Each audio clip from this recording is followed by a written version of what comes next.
No, nakita na natin, this is by tradition, sinalubong si Pangulong Ferdinand Marcos Jr. ng Senate President at ng House Speaker, Senate President Sherwin Gatchalian at si House Speaker Bogie D.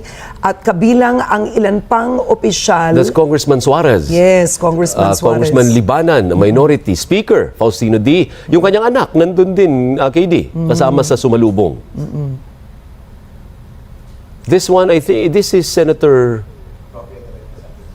Bam Aquino ba yun? Hindi, parang mga miyembro rin ito ng Kongreso. Ito ay bago pumasok ng holding room, ng presidential holding room, ang Pangulo. At So may nakikita holding natin, room for pa rin. meron, ito si Representative Audrey Zubiri, ang misis ni Senator Migs Zubiri.